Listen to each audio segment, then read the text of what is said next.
ازاي عيون عمر الشريف فتحت له ابواب الشهرة؟ العيون اللي دوخت نجمات السينما، وحكاية وسامة عمر الشريف وعيونه اللي اتكتب عليها مقالات. النجمات كانوا بيدوخوا وينسوا الكلام لما يبصوا في عينيه. صوفيا لورين قالت ما كنتش اقدر ابص في عينيه اكتر من ثواني. عمر الشريف كان عنده حسنة مميزة على خده الشمال، ودي كانت علامة معروفة جدا في شكله، لدرجة انها كانت جزء من وسامته وشخصيته، لكنه كان بيفكر يشيلها، خصوصا في بداية مشواره لما راح هوليود، وكان في ناس كتير زمان من كل اللي حواليه بيقترحوا عليه انه يعمل عملية تجميل ويشيلها علشان يبقى شكله انضف حسب معايير النجومية هناك.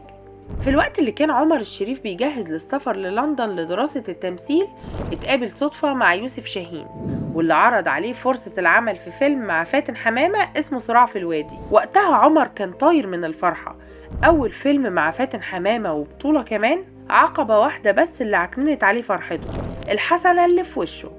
في الوقت ده المنتج جبرائيل تلحمي قال لازم يشيلها، وهنا بدأ عمر يلف على جراح يشيلها له، وفي وسط ما هو بيلف قابل صديقه أحمد رمزي وأخوه، واتفتح حوار الحسنة، وقال عمر انه بيدور على حد يشيلها، فاخو رمزي كان دكتور وقال له اوعى انت كده هتصاب بسرطان.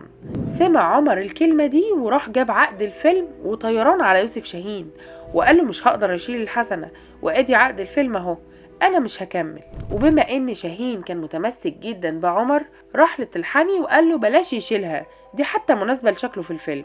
وعمل عمر الفيلم وساب الحسنة وانطلق للنجومية بعدها. بعد 4 سنين من الواقعة دي اتعاقد عمر على المشاركة في فيلم لورنس العرب، ووقتها المخرج ديفيد لين قال له لازم تشيل الحسنة، فراح شالها. ونشرت الصحف المصرية وقتها أول صورة لعمر من غير الحسنة، الصورة التقطها صديقه الفنان عبد الحليم حافظ. الغريب أن الصحف وقتها ما كانش ليها سيرة إلا الحسنة بتاعت عمر الشريف، وليه شالها وإيه عواقب إنه يشيلها، لدرجة إن بعض المحررين راحوا سألوا مراته فاتن حمامة إيه شعورك وإنتي شايفة عمر من غير حسنة، فقالت لهم إنتوا ليه مهتمين بيها قوي كده؟ صدقوني انا ما بهتمش بيها لدرجة اني مش عارفة مكانها بالظبط. نيجي بقى لاكتر حاجة كانت تخطفك اول ما يظهر عمر الشريف، وهي عيونه، ودي كانت حكاية لوحدها. الناس زمان كانت بتتكلم عن عيونه اكتر من افلامه.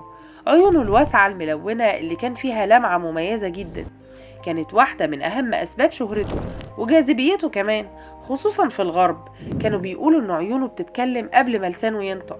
طب خد المفاجأة دي، تعرف ان لون عيون عمر الشريف كان رمادي مايل للاخضر، وفي اوقات بيظهر على الشاشة كأنه رمادي فاتح او رمادي مزرق حسب الاضاءة والتصوير. تخيلوا، انا من كتر ما اتفرجت عليه في الابيض واسود كنت مفكرة عيونه سودا عادي زي عامة الشعب، اتفاجئت لما شفتها في الالوان ولقيتها ملونة. لا بجد، نجوم زمان اتظلموا جامد في الابيض واسود. عيونه كانت سبب كبير في تميزه، لأن اللون ده نادر جدا عند العرب، وخصوصا مع بشرته المايلة للسمار وشعره الأسود، فكان في تناقض لافت وجذاب، وده اللي خلى الكاميرا تحبه وتحس انه شبه نجوم السينما العالمية، وفي نفس الوقت عنده كاريزما شرقية واضحة. بعض الناس كانت بتفتكر عيونه خضرة والبعض يقول رمادي، بس أغلب الصور المقربة بتوضح ان لونها كان رمادي مخضر.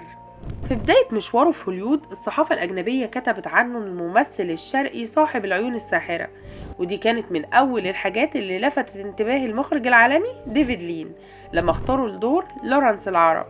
ومن الحكايات الغريبة ان بعض الممثلات اللي اشتغلوا معاه قالوا انهم كانوا بيتوتروا قدامه بسبب نظرته، لدرجة ان واحدة منهم قالت لما بيبصلي كده بنسى الحوار.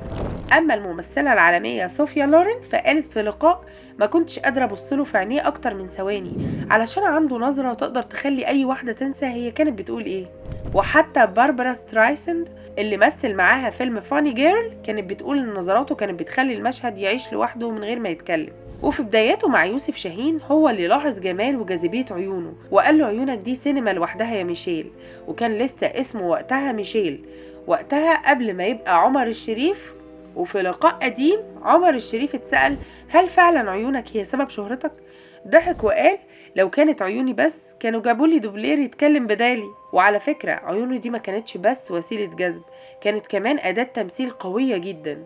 عمر الشريف كان بيعتمد على التعبير بالعين أكتر من الكلام، وده باين جدا في أفلامه زي لورنس العرب والدكتور زيفاجو. وبكده أنا وصلت لنهاية حكاية النهاردة من حكايات المشاهير. حكايتنا النهاردة كانت مميزة جدا وخاصة بنجم كبير. أتمنى إنها تكون عجبتكم، وزي ما عودتكم وعودتوني شاركوني بآرائكم في التعليقات، وأشوفكم في حكاية جديدة من حكايات المشاهير. سلام.